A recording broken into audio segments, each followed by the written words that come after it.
Welcome to Kenton's videos. Enjoy the video. In this video, I will show you how to make delicious homemade salsa for nachos. First, gather your fresh ingredients, including about 4 ripe tomatoes, 1 medium onion, and a generous bunch of cilantro. You'll also need 1 or 2 jalapeno peppers, depending on your preferred spice level, and a couple of garlic cloves. Ensure you have a sturdy cutting board, a sharp knife, and a food processor or blender ready for the next steps. Now that you have your ingredients, let's get them prepped.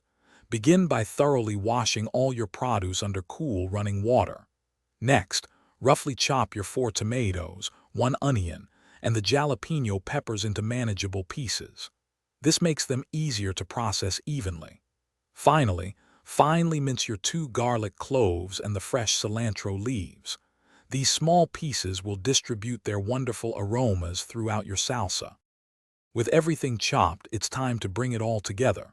Carefully transfer all your prepared ingredients into a food processor or a sturdy blender. Pulse the mixture about 5 to 8 times, depending on whether you prefer a chunky or smoother salsa texture.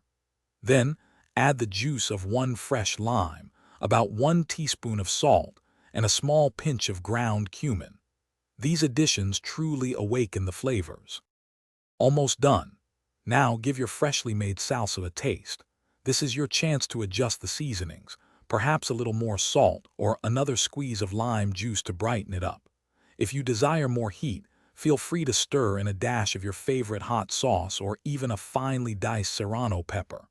Once perfected, transfer your vibrant salsa to a serving bowl and enjoy it immediately with warm, crispy nacho chips. It's truly a crowd pleaser. Thanks for watching. Consider subscribing if we helped you.